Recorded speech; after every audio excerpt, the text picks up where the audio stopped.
The Tragedy of Cinema podcast is intended as a family-friendly program that by extension strives to be inclusive to all people regardless of their ethnicity, gender, creed, or any other identifying factors in this incredibly diverse world of ours. With that said, some of the films we discuss may contain serious subject matters or have content considered morally objectionable by today's standards. We do not intend to condone or dismiss these aspects of these films, but our primary focus will be on what we believe the film succeeds at, some fun facts, and our personal enjoyment factors of each film. With that said, we hope you enjoy the show. In a world of lesser-known and B movies, only two men can give it the justice they deserve. The Tragedy of Cinema proudly presents I Can't Believe That Was a Movie, starring Jimbo and legendary co-host Art Toast.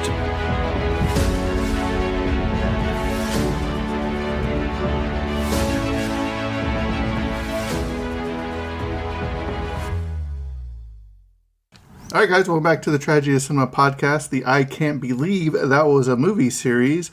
I'm your host, Jimbo, and once again, I'm joined by legendary co-host Art Toast. Art, before we get started on the movie I picked today, Attack of the Crab Monsters, I have a question for you. A lot of these B movies that we cover star different larger-than-life monsters, animals, gigantic animals. If you were to make a movie today, what type of a giant animal would you like to see make a comeback at the theaters to rain terror down on people? Attack of the Killer Anteaters. Did you ever see that cartoon? That was a great cartoon with the anteater. Well, yeah, but it wasn't a giant going around eating people. But if it was a giant one, it could be different. I just pulled that out of my head. But who knows what goes on in this? I would say, especially in the season, the Attack of the Giant Cicadas or Cicadas or whatever, just the noise alone would drive people crazy. The thing of it is, the reason all this here, these B movies, is because of all of the nuclear testing and everything. And so Hollywood just went crazy on that there of what would happen with the radiation fallout and stuff like that. As we will see in the next two movies we cover, they talk about the nuclear radiation, even nuclear testing going on underground in our next episode. But before we get started again on this episode, we will have to say that this was directed by Roger Corman. And sadly, just a couple short days ago, Roger Corman died right around the age of 97, 98. So he was born in 1926 and he died in 2024. But a little bit about Roger Corman. He was a writer, director, and an actor, and a producer. He was most famously known as the king of B movies, which I can't believe he was the king. But he's known for making films fast and cheap. He had produced over 500 B movies, which I'm sure this won't be the last one we cover on this podcast. But a few highlights include, let me know if you've seen any of these, Dad. Death Race 2000 from 1975. No. The Evil from 1978. No. Piranha in 1978. Yes. Rock and Roll High School in 1979. No. The Brood from 1979. No, I don't think so. Humanoids from the Deep from 1980. No. Now, I know Brett and Carl just covered that on the Evil Never Dies podcast just a couple weeks ago. Galaxy of Terror from 1981. No. Slumber Party Massacre from 1982. No. Forbidden World in 1982. No. Summer Camp Nightmare from 1986. No. Well, I can't believe you haven't seen any of those. I thought you were... I go back to the classic stuff that's still going on, where these others have just faded away. All right, so R.I.P. Roger Corman. Thanks for giving us a fun time. Went over your 500 movie titles. So, Dad, let's jump right into this. Of course, I picked this after that abysmal movie that you picked last time we recorded. Do you remember what that was? What kind of movie? Abysmal. Do you remember what spell that was? IT. And once again, you get it every time. What was the last movie that you picked that we covered last week? I don't even remember. I can find it here. Really? I still got notes. It wasn't Plan 9. That was 2 times ago. So Monster on the Campus. there you go. Jeez. Did you know? I knew. Then why didn't you just say it instead of making me go look through all Because my I want notes? people to know that What? your memory's not as good as it once was. So once we start talking about You'll this be movie, old one of these days. once we start talking about this movie, so Dad, go ahead and take it away. Okay. Attack of the Crab Monsters. This was released on February the 10th, 1957. And you were how old? I was not even a year old. And so I thought you were born in 55. I'm 56. But I thought you were born in 55. No, I was born in Oh, 56. and you're 56. No, you're 65. How old are I'm you? 68. Oh, okay. This guy, I calculated. All right. It's the director was Roger Corman, as we've already made comment about his death here just a day or two ago. The writer was Charles B. Griffith. The producer was Roger Corman. And the composer was Rod Stein. One of them we done last week had it had one director, producer, and writer. Yes, that was Ed Wood Jr. Yeah, okay. Plan 9. Not remember. Yeah. And Well, that's been a couple weeks ago. but they saved a lot on the budget because of that. The budget in this was $70,000. Well spent dollars. Was it? Yeah. And we'll make some comments on this later. I hope so. Well, it's okay. The stars in this show is Richard Garland. He plays Del Brewer. He was in a movie in 1962, Panic in the Year Zero. Pamela Duncan played Marcia Hunter. She was in a movie, My Gun is Quick, in 1957. I've never heard of that one. And then we have Russell Johnson. He plays Hank Chapman, better known as the professor on Gilligan's Island. And you'll see he's on a crab island in this episode. And not only that, but he restores a radio on this that he probably learned from Gilligan's Island or took the knowledge to Gilligan's Well, Island. we'll get on that there because that was crazy in itself, of a radio that was completely destroyed. Leslie Bradley, he played Dr. Carl Lindgren, played in The Crimson Pirate in 1952. I've never heard of that one. You? No. I remember I've watched several as younger pirate movies. I always enjoyed them, though. Captain Blood's really good. Yeah. And, well, never mind. Like I said, his memories. It's here and then it's gone. Mel Wells plays Jules. He played in a movie, The Little Shop of Horrors, in 1960. Have you seen that one? No, but I do have a DVD over there where Jack Nicholson played I believe he's the dentist in the Little Shop of Horrors movie. I don't know if that's that one or if it's later. Yeah, I watched that with Jack Nicholson probably 2 or 3 months ago. Is it good? No, it's a bad movie. Oh, so it could be on this podcast. It probably could. I'd rather hear him singing "Suddenly Seymour." Is there any singing in it?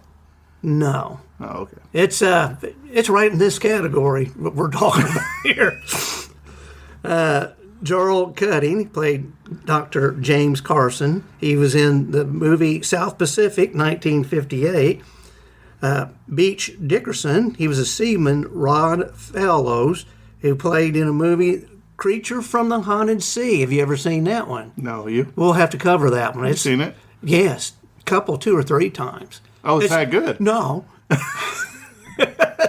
It fits right into here. But we'll have to discuss what is good and what's not. I know these are B movies that will say they're not good. But some of them are good. Well, They're not to the standard of an Academy Award, but fun watching, right? right. And that's what we want to be, entertained and fun, right? I hope that's what we're doing on this podcast.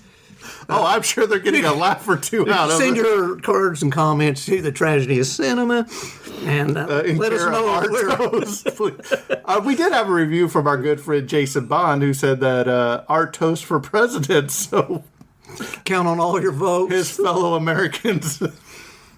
It's all of you B fan movies out there. I'm counting on you. Okay, we have Tony Miller, who played the seaman John Sammers. He was in a movie called The T-Bird Gang in 1959. Ed Nelson played Lieutenant Quinnen. He was in the Police Academy 3, Back in Training in 1986. Have you ever seen that? I have. Would you consider that a B movie? No, probably not. So you would put it right at... How many Academy Awards did it win? I would say it's more of... I would say a B movie, but it's not top tier either. So maybe an A- movie. Or a B+. plus. Yeah. Then we have Doug Roberts. He's just a seaman in this here. He was also... this is the only movie I know that he's in, is this one, Attack of the Crab Monsters. So you got B movies, B actors. Charles B. Griffith, the Seaman Tate. He was in The Little Shop of Horrors in 1986. Did you know that? Who'd he play? I don't know. Well, I'm glad you did your research on this. Well, I just read them. Maitland Stewart was Seaman Mac, and he was in Attack of the Crab Monsters in 1957. So that's your B Academy cast. B Academy cast? Yeah. Okay. Academy Award winning. A little technical details. The runtime of this is 63 minutes. The sound mix is mono Westrex recording system. Color info, it is a black and white movie. Would you like to see this in color? Yeah, why not? Okay. Aspect ratio is 1.37 to 1 for the original ratio, and there was also a 1.78 to 1. There was also a negative format of 35 millimeter, and the printed format is 35 millimeters. So here we go. Let's start talking about... I don't know if colorizing it would make it any better, though. I'll go ahead. Maybe I should say this for them, but I'm going to put it in here now. There is several scenes in here that's pretty good, pretty graphic looking. Right? You're correct. And Okay. we'll talk about that when we get there. will, but Because I thought there was a couple of them that were really good. Really good. But I mean, if it was in color, you might have been able to get a little bit more blood, Do you need more blood? Was there any blood to begin with? It was probably chocolate syrup, just like in Psycho. Right. So, as this movie opens, we see a small, a raft with a motor, a boat, if you will, comes aboard an island carrying what seems to be like 8 or 9 people and some supplies. They have come to this island to find out what happened to a missing group of... Research people, Right. basically. Why don't you go ahead and give us a quick synopsis before we dive in further? Okay. This here is about an island that's falling apart. Kind of like my dad. It's falling apart, and people are The island is shrinking like my dad's hair. and then you have people getting killed by these crabs that they... Not only do they kill them and eat them or whatever, they absorb their brain. And they can communicate telepathy with their... What'd you say? Telepathy? They can, What's that word again? they can communicate with their mind to other people. Which Telepathically. Telepathically. do I have to be politically correct on this? Or we're not for- getting into politics. If you're running for president, you are. So basically, a group of scientists, researchers, biologists, botanists, whatever, have come to the island to find the missing research team and come to find out the island is shrinking smaller and smaller. It's part of the monster crab's plan to basically kill them all and consume their conscience, if you will. So anyway, a second raft joins the island, and it's only got like 3 guys. So I don't know why they didn't split up the boat that was overloaded with 8 or 9 people, which is weird because this boat starts going sideways with only 3 people in there, and one of the seamen just happened to fall over. And it's in the shallow water. It's not even up to their ankles, I would say. It's like he's 6 feet under. Oh, yeah, more trying than to get up. And, this is where you see a giant eye open up under the sea, and the guy starts screaming underwater, and the guys start pulling him back up to the raft, and they pull him up, but he has no head. So his head is missing. So right there, it gives you a little setup what's going on. But for the time, that was pretty cool because you never seen things like that hardly, of decapitation. Did you happen to see this at the drive-in? No, it wasn't at the drive-in. I'd seen it at... I probably did see it on TV. Oh, okay. Perhaps back in the Sammy Terry days. So the 6 or 7 people that are there decide that they're going up to a house that the Navy had set up there where the people had been. And the other guys set up like a small tent on the beach that has their supplies and everything. And you look over and you see some little baby crabs on the beach running around. So while they're in the house, the gentleman comes in and they start discussing the death of the man with the people that are in the house. And the one guy says, "There's something wrong with the air." And there's no sound, no animal noises of any kind. So they start unpacking the house, and they say, "Hey, the lady's like, hey, the Navy guys took pretty good care of this place." So she didn't have much work to do, which she is the only woman on the island. So that's very interesting too. And so they start discussing the men that have disappeared, and they're like, "I can't believe they just disappeared with no trace of their existence. They didn't leave anything behind that they can see, no DNA, no blood, no clothes, nothing." So they still find it very odd. So here we start seeing you're hearing your first noises coming around. And then there's tremors, kind of like an earthquake, if you will, when you starting to see sliding rock, landslides. All right. And the one guy's on the boat says, "Okay, well, we'll see you in a month. No more, no less. We won't be back for a month." And so he drives off. And then they start talking about... They get in the boat to go back to the plane that had brought them. And right. All them scientists that we'll go up and we'll see you off from a cliff thing. Before they go up there, they're asking Russell Johnson's character. They said, what do you think's going on here? He said, this was the first H-bomb test. There was lots of, we're close to that proximity. There was lots of radioactive fallout that came this way towards the island.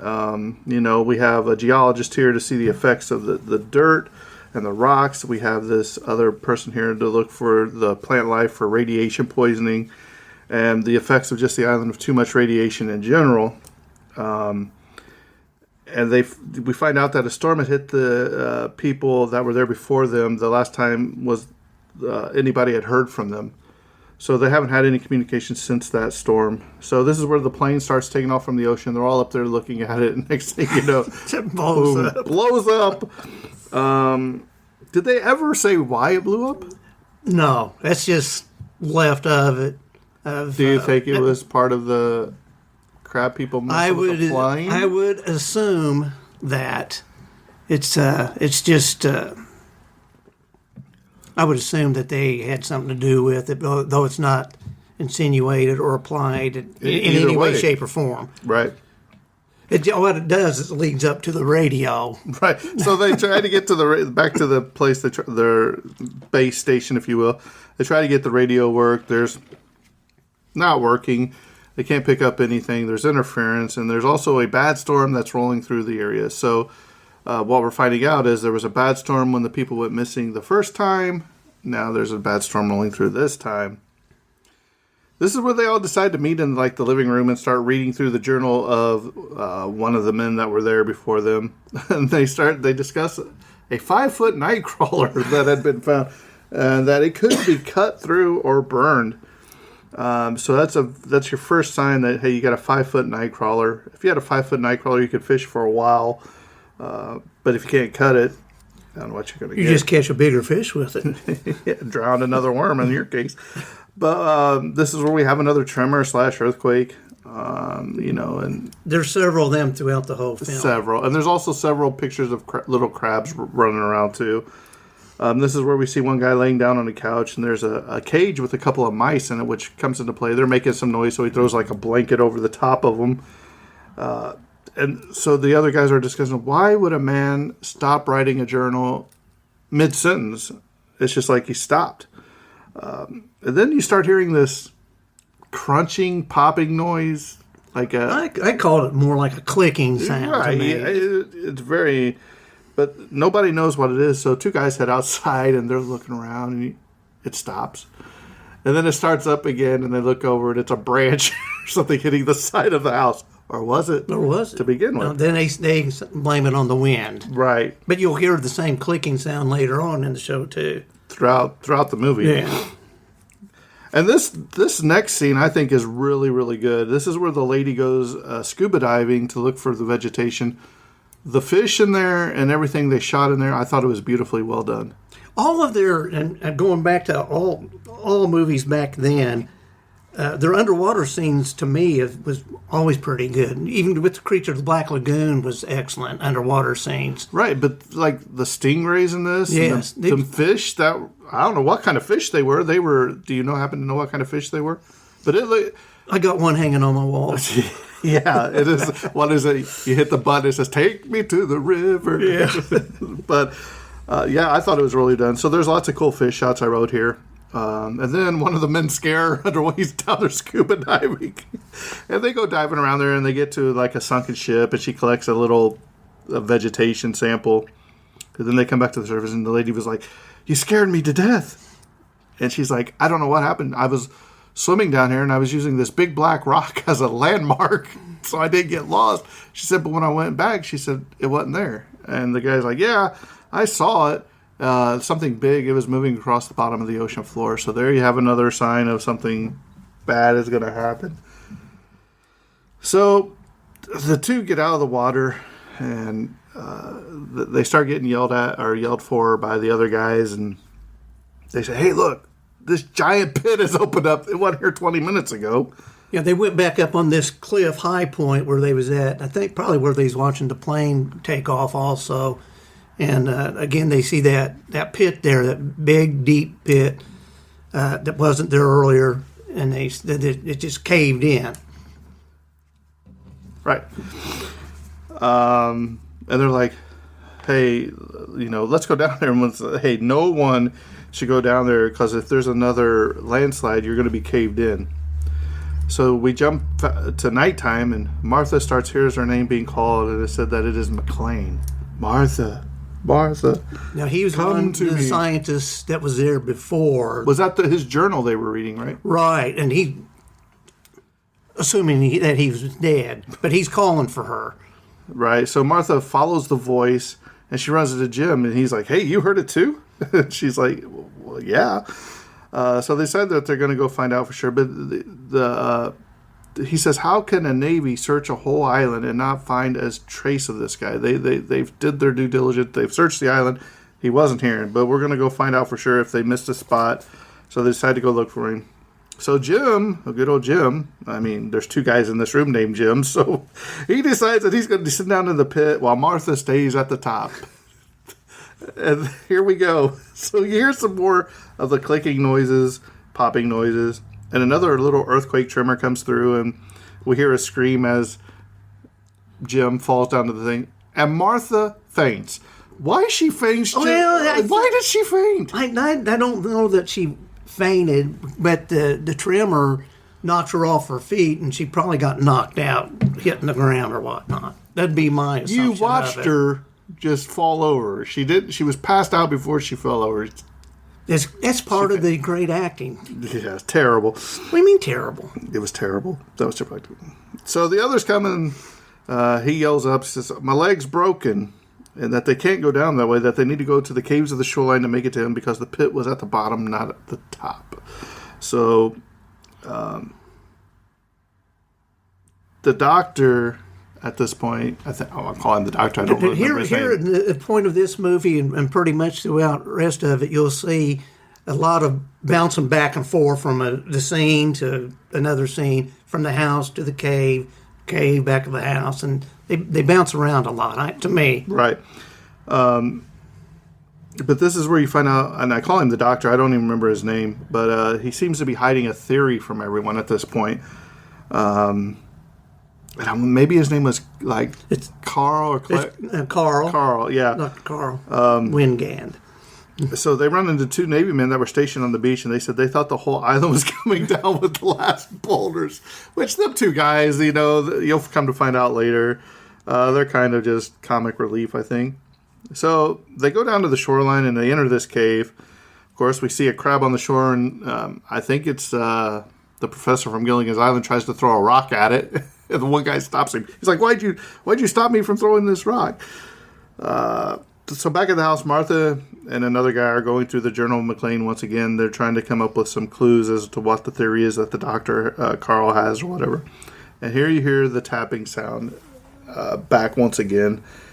The guy grabs a gun. Is this... what's his name? Is this Dell, I think? It may be. I should have wrote these names down as I was doing it, but I didn't. Yeah, that's the guy that's in love with the girl. Going on. We'll find out here in a minute. So they open the door, and the man gets hit by a giant crab claw, and they hear the monster roar, and the man runs back through the door and shuts it. And then they hear Carson's voice asking for help, which is, we flip back over to, like we said, we're bouncing between scenes. This is back at the cave, and they're asking for help. But when they get to the rope where he is supposedly fall, the body is gone, so he's disappeared. They don't know what's happened to it. So he tells them they're getting out of the pit, and instead of going back through the caves, he said, "We need to get back up the rope." Well, he says we can't. There's no use in looking anymore tonight. We need to wait till we have more daylight to track him. And they decided that they should all climb back up the rope. Which, if it's me, I'm dying because I don't think I can climb back up that rope. Could you climb that rope? Did you ever have to climb the rope in gym class? I did. Did you? Did you make it to the top? Well, yeah. No, you didn't. I did too. You did not. I did.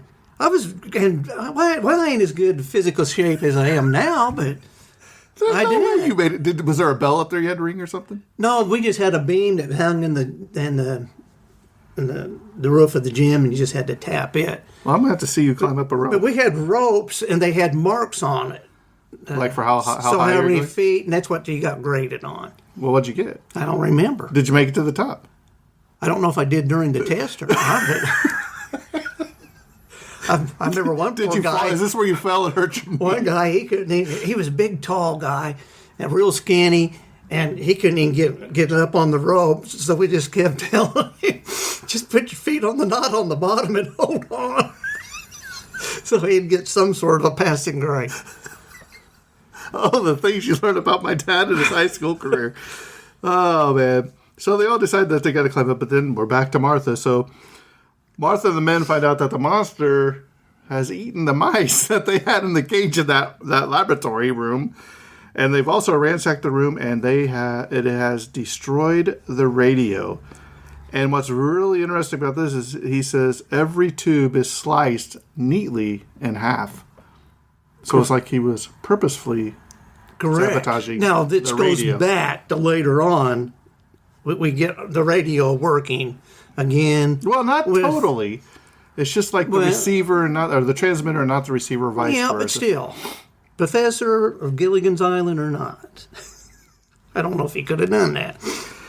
So they're all around again, and they're starting to discuss theories. The big hole in the wall where the claw comes through. That was pretty cool looking too. So somehow they've came up with the idea that they think it's scared of electricity. Right. Right? Right. But is it because he just knocked the power out of the house? Is that why they're theorizing this? Yeah, I think so. Okay. Because it didn't knock the power out of the whole house. It was just that section.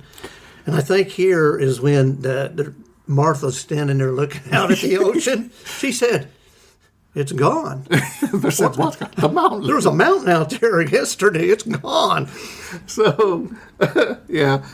But let me ask you this question. All right. If the guys just said that it's getting nighttime and we need to be up at the top before, so there's not enough light out here to track, how can she see that far away to see a mountain if is it nighttime yet? Do you think it's dusk? Well, if you'll see a combination with the Plan 9 from outer space here. I believe that probably the sun is starting to come up or something she could see out. Think so? Think it's been the whole night already? Well, maybe. It's a B movie. You can do what you want. So the doctor thinks that from the first sailor that went missing to the destruction of the radio, everything is tied together. So they decide that they're going to head back to the cave, and yes, we have another tremor/earthquake. And this is where Doctor gets his hand cut off, which is pretty cool. Yeah, it's pretty good. It's pretty good. Like it's. I guess it was a rock that fell and cut it off. Is from what I'm. And it showed. Yeah, it showed. It was. And he pulls up his hand, and it's pretty cool. And they're like, you need to have a tourniquet and all this. So it's really, really good. So there's the two Navy men show up once again. And they said, "Hey, we heard you yelling," and they're like, "But we didn't say anything. We didn't yell." So they're on one side of the island. They've heard them yelling, and these other people are here. So they don't know how they got there so quick if they were on the other side of the island. So this is another interesting point of this movie, that the island is shrinking and getting smaller and smaller. So they get the doctor back to the house, and he's being tended to by Martha. And she's like, "I'll give you something to sleep," and shoots him with something. And then this is where you see, you're flipping back and forth between scenes again. And you see these two Navy guys playing cards in a tent. And the one guy's like, "Ha, how about 3 queens or something?" And he's like... And he's so excited that he just won. And the other guy's like, "Yeah, like I'm already up 106 dynamite sticks and something else to get the wall full of explosives or something." Now, I guess that is where they was keeping while they were on the beach, and that's where they had the dynamite at. Right. That's the way my understanding of that. So once hearing clicking the clicking, popping sound once again, and the guy says it sounds like a kid dragging a stick along a picket fence. So if you've ever heard that's what it kind of sounds like. So the one guy opens up the flap, and then they scream, and the tent falls back, and the tent falls over, which we'll find out later what happens to them. So, but back at the house, the professor starts hearing voices. That we find out that from Doctor that says, "Hey, it's Dr. Carson. I'm alive, but you got to be quiet if you want to find me. Just meet me at the path, and we'll take you." He's talking to the guy that had his hand cut off earlier, right? Which I say that's Dr. Carson. I can't remember the guy that got his hand cut off. That was Carl, right? Was that Carl or was that? I get the names confused. I know. They got so many of the doctors and professors and stuff on there. Right. So, but anyway, when he gets to the pit, a giant crab claw grabs him around the neck, which is another pretty cool little scene. And the people back at the house, they start hearing the professor's voice. So they're starting to hear him, and they finally find out that the person that is talking to them has the memories and the voice, but is more than likely dead. And they're trying to find out what's going on. And then they also stumble across the tent the next morning or whatever, where the two Navy guys are, and they say, "Look, they're here, but their bodies have been eaten." And they say bones and all, if I remember correctly, right? Right. I used to have a crab at our old house in the aquarium thing, and that thing would climb up to the back of the filter and get up there in the filter, and it would shed its skin in there. That's where he would hide, and then he would go back down. So, pretty interesting thing that. But I would watch him eat. I drop some stuff down at the bottom, watch him eat. It's pretty interesting to watch a crab eat if you've never watched. Why didn't you stick your finger down there? Well, he's only about that big. Yeah, but if it had your radioactive blood and get into him.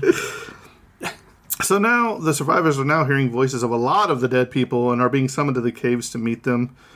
So they arrive at the caves and they tell them, hey, show yourselves, we're here. And this is where they encounter, finally you get to see the giant-looking crab, which they already know from the journal that gunshots and stuff are not going to hurt this thing. But what do? They start throwing gunshots at it, and the grenades aren't harming it. But when they did throw a grenade, one of the stones fell, or I guess it would be a stalactite or a stalagmite, fell through and pierced the crab, killing it. Yes. So he's dead. But the one guy says, hey, remember the journal. Don't remove this stone or it's going to come back to life. So they decide. Or like a vampire. Right. The vampire crab. The next beat movie. If Roger Corman was alive, he'd have another idea. But they decide to leave the stone, but they cut off a piece of the crab, like his claw or something. And they soon they look over and another one starts heading their way. So now we know there's at least 2 of these monsters. And so he's like, hey, I'm going to set some dynamite and we're going to explode it into the cave.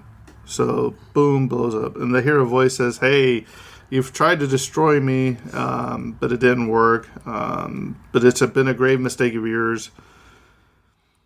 So they get back and they start examining the specimen that they've brought back. And their hypothesis is that it is a freak monster from the radiation fallout. And basically anything that the crab eats, the atoms will join the monster and become part of them, as Dad had alluded to earlier. They theorize that the crabs can melt part of the canyons, causing the rock slides and causing the island to shrink. And one of them looks at the photograph that they had taken of the other monster and realized that they didn't kill the female one. So they want to try to capture this female specimen, which, whatever. How are you going to do it? They want to be able to study a live one. So this is where the good old Russell Johnson's character says, hey, come here.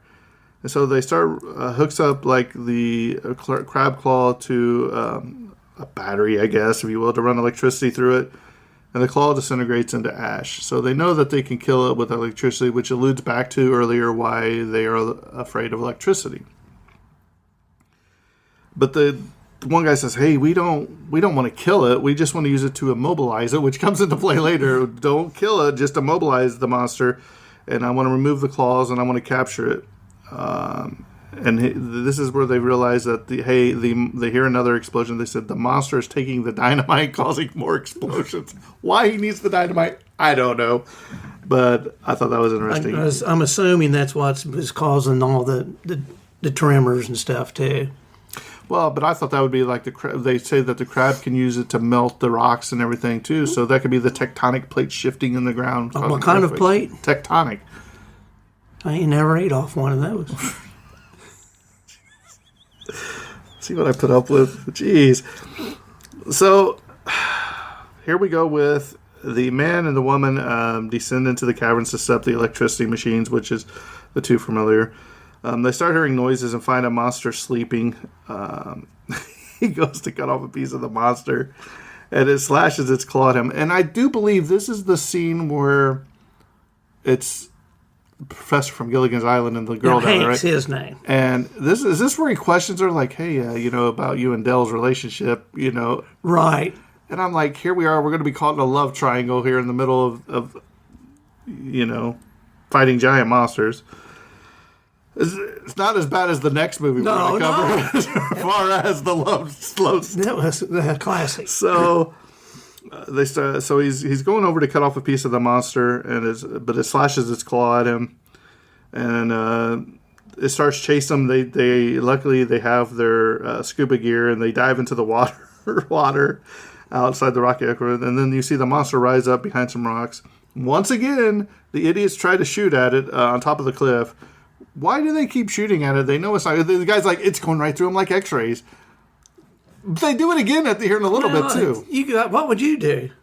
I wouldn't shoot at it. Hey, just yell stand at there, it. eat me, Yes. take my brain.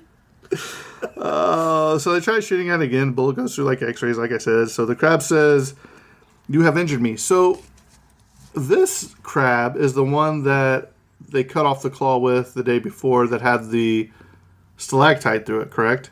So I'm assuming that when they threw the dynamite in there, it blew up the piece that was holding him into place and made him come back to life.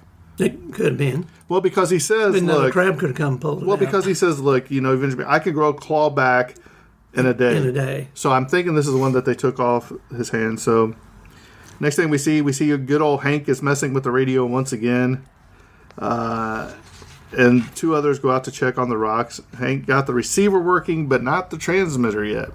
So he's like, I don't know what he expects to hear. You can't transmit anything, which is kind of a plot hole here in a little bit because he starts using Morse code here in a little bit to try to think. Right now, if That would be the transmitter, not the receiver. if they could hear that, then why not?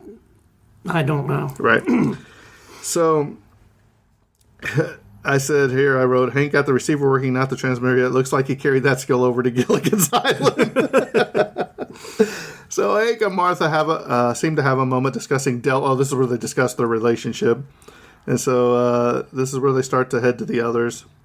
Meanwhile, these two other idiots, they find oil on the island, and they said, hey, I'm going to follow the oil stream this way. You follow the oil stream that way, and we'll see where it goes. And if you run into the monsters, run. So Now you can hear them coming, so get out of there quick. yeah, so Del runs into the crowd of monsters, and he's like, oh no, and he starts running the other way. Carl is still on the trail and leads him to the cave where the machines are located at the bottom where they had set it up earlier. And the crab sees him and he starts chasing after him. But this is where he accidentally steps on the trigger or something of these electrical things, and it immobilizes him. And then you see the crab come over and starts to eat him alive, basically. Which it has its head in one hand, a claw, and I think its legs in the other. Right. And the other two see it, right? And they said, let's get out of here. Well, and the one guy's like, hey, I'm going to throw this lighter on the oil and cause a fire. Mm-hmm. Which we found out earlier, fire does nothing to the crabs. But I think he's just doing it to put the guy out of his misery, I would say. But how come when he throws the lighter on the oil, it doesn't burn back the other way all the way through the oil trail? Because we don't know if it did or not because the crab was in the way. But not the other way. The oil came both ways. Well, You see what I'm saying? it wasn't in the budget to burn all that oil. So here's where Hank tries to send Morse code over the radio. The monster has cut off the power now, and it starts giving more earthquakes. And he's like, look, it's no use doing this. You're going to join our collective conscience before help arrives anyway, so you'll be dead. And so they leave the lab as the rocks start falling through the lab, shaking. And the house is destroying starting everything. to fall apart. Right. So the next thing you see, they're like, it's Hank, Del, and Martha. They're the only ones left now, and they start climbing up the thing because they're like, oh no, the waters began to rise. So the island is sinking basically. And would you know that the only small section left of the island, there is a lone radio tower standing with a toolbox. Luckily, the toolbox was there too. So And it still works. right, and the one guy says, hey, we have 6 total grenades left. I have 2, you have 4. So they find something in the toolbox. What they find, like a screwdriver or something, I didn't really see. I don't remember. I just watched this not too long ago.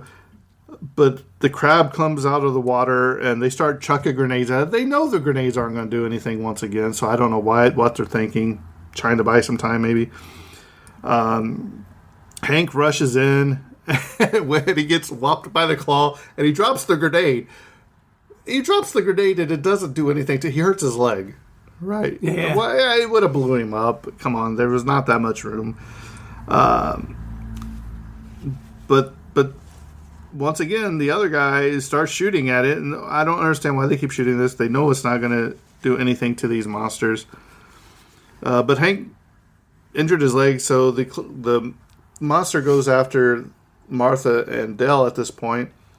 And whatever he had from that toolbox, he slashes at the crab, and it starts screaming a little bit. I think he slashes him twice. So in the meantime, good old Hank begins to climb the tower, and he gets it loose, and it topples down on top of the crab, killing the monster and himself in the process. And this is where Del says, He gave his life. And Martha goes, I know. The end. The end. Again, why do we have to have a movie that just ends? We don't have... Are they stuck there for the next 28 days until they come get them? And right. This is only one of the crabs. What about the other one? I don't know. Part 2. Terrible ending. That's all I can say about that. So, talk a little bit about the trivia I found for this movie. So, Ed Nelson played the crab monster with Beach Dickerson operating the monster's claws. I thought the monsters looked okay in this. They were all right. So, good old Russell Johnson broke his little toe while splashing around in the water during a scene at Rocky Cove. Due to the low budget of the film, director Roger Corman had a stage tech tape up Johnson's toe with gaffer's tape and immediately ordered him back in the water to finish the scene. A scene involving 2 pilots was shot but cut from the final finished film. Both of their names remain in the credits. Robin Riley and Doug Roberts both credited as seamen. About 2 minutes into the opening title sequence, the opening title musical score from the sci-fi movie World Without End is played. Have you ever seen World Without End? No. Have you? Nope. The film's budget was $70,000. 7 years later, actor Russell Johnson would be trapped on another island as co-star of the series Gilligan's Island. It was actress Pamela Duncan's first film for Corman, followed by The Undead a month later, so he was pumping out these movies back then as well. David Arvidon provided the voice of... The crab actually has a name, and I can't believe you didn't say it in the cast. Hular, the giant crab was his name. Hular. The seaplane shown in the movie is a Douglas dolphin. Russell Johnson does the verse at the beginning. He also does a little narration into the movie. So that was actually him reading the scripture at the beginning and a little bit of the narration. Charles B. Griffith, the writer of this movie, also plays the part of Seaman Tate, the guy who falls off the boat into the water and then gets his head cut off by the giant crab monster. So, Dad, give me your thoughts, feelings, ratings of this movie. All right. Actually, I've seen this probably 3 times now, if not more. I liked it a little bit better this time than I did the first time I watched it, getting ready for the podcast. But I was looking up some things, some reviews on this here from other people, and there's just some of the comments they had made. Some of them said, silly, but it's not a bomb.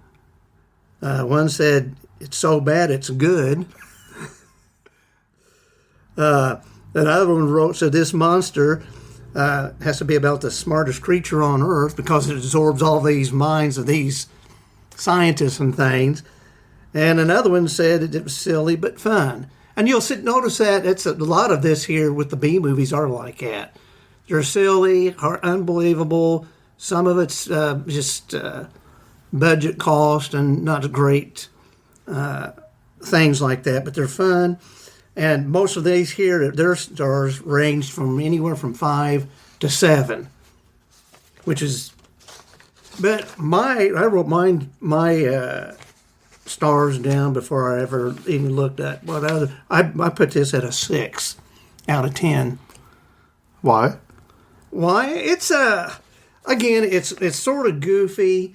It's hard for me. Of course, a lot of the movies do that. They switch scenes back and forth, back and forth.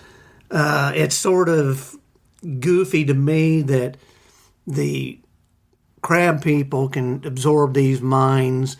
I think it'd been just as good with just having some giant crabs going around killing people.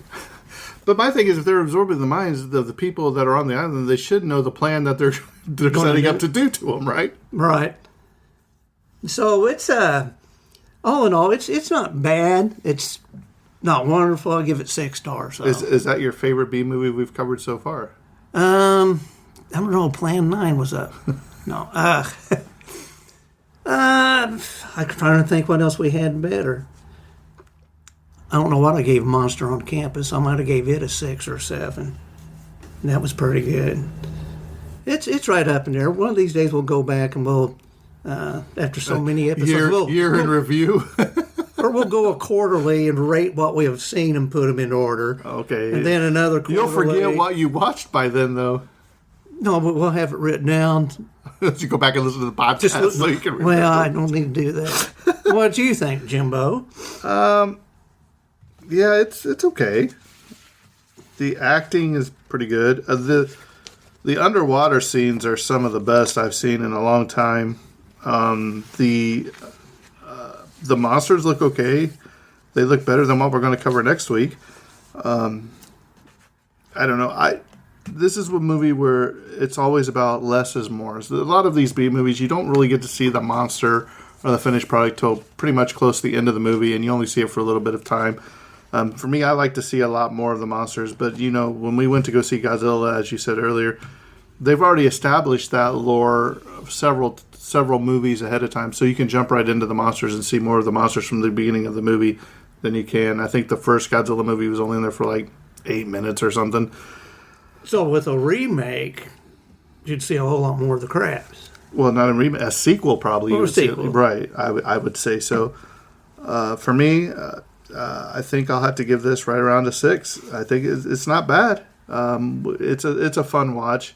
We're batting better than you and Eric, aren't we? A little unbelievable at times. Well, yeah, that's why I'm going with that mind where they can use their voices. And jumping back and forth, I agree. So, Dad, would you like to tell the people what next week's movie is that you picked out? Classic. In case they want to watch it ahead of time. Yeah, watch us ahead of time, and then you can, after we do the podcast, you can send in your comments, what you think of the movie.